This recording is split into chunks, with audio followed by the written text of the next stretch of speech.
Fatxi waxaan ku weydiiyey maalmahan miyaad isku buuqday ma fiyugaagii baa yaraaday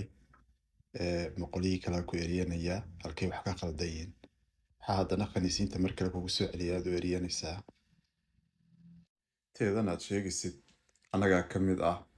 annagu dumar eryanayna intaa ku aragtay annageeba qoyan midhana eryanaysaa intaa meelaan ka galna la'e annaguna qoyan xuquuqdeedaan u doodnaa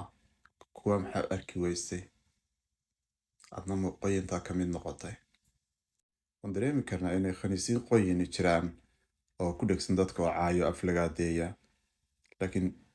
khaniisiintaa qoyantaa sabab baa keentay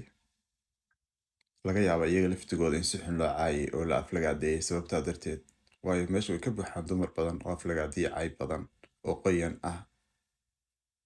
anagu waa ognahay inay qoyantaasoo kale dumarkao dhan matelin dumar fiican oo wanaagsan jiraan oo naxariis badan oo hoyooyin ah oo walaalo ah oo ixtiraam leh laakiin adu markaa tahay qof la dhegaysto dad badani ku xidhan yihiin cawaaqib xumada ay samaynayso moogta waxaad leedahay in dad hoos loo dhigo la dhibaateeyo adiguna aad tiraadaha lagu sii joogsado dhibtay taasu leedahay adigu ma ogtaha kolkaa maad dhalin lugtaad la weyday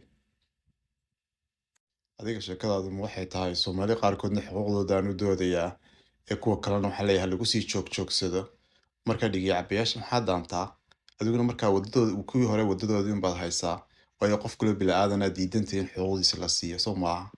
markaa tahay qof la dhegaysto social mediaha ku jira oo dad badani ku xidhan yihiin mas-uuliyad baa ku saaran mas-uuliyaddaada ka soo bax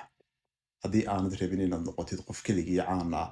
oo maaragtay caqliga dadka kale ku dheelo caqliga dadka kale ku isticmaalo rabo inuu flowis badan iyo wax loo qosliyo wax la daba socdiyo dhaqaale iyo magac uu ku helo haddaad rabin inaad noqotid oo aad tahay qof u doodaya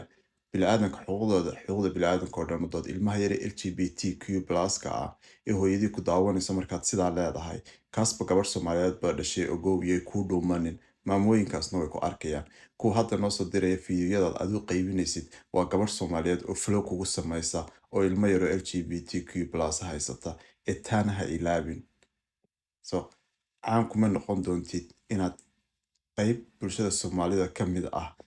aad ku tumatid aad aflagaadaysid markii koowaad maaha markii labaad maaha markii saddexaad maaha markii lagu soo eryadaba LGBTga isku maydhaa u jawaab dadkaad is haysaan ee ku dhibaataynaya ha raadsanin dad kale oo la dhibaateeyo iminka dhibaato kale ha ugu sii darin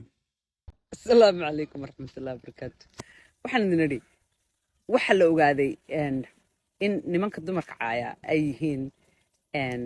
niman dumarka neceb laakiin nacayb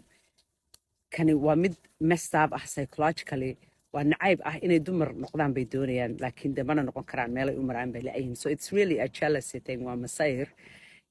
in badan baynu isweydiinaynay dadkani ila maalin walba waxaad arkaysaa gabadh halkaa kuman soo dhiganayso nin duluca haysto moogtahay so waa sida kuwan haddeerto dharka dumarka gashta oo kale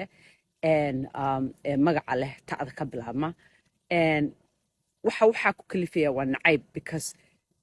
really niman bay rabaan nimankuna waxay ogyihiin inay naaga doonayaan naagnimadii bay markaa duulaan ku yihiin meelay u maraanna ma haystaan mana noqon karaan so ha la yaabina haddaad aragtaan this is for real though psychologically waa la ogaaday marka waxba yaan lala yaabin hala yaabina waxaad tiraahdaa dee ordo ilaahay u doono un baynu odhanaynaa anagu what can we do ilaahay baana abuurtay ya marka waa masayr waa jealousy waa quuriwaa waxa weeyaan waa hoosayn dadka liitayaasha iyo daciifka ah ee maaragtay dee aan nasan karin ilaa ay qof kale hoos u dhigaan oo qof kale maaragtay ciilaan iminkana dee waxaaba sii dheer this spectrum of jacayl dumarnimo laakiin nacayb kuwii dumarnimada haystay what can we do about it nothing it's an unfortunate thing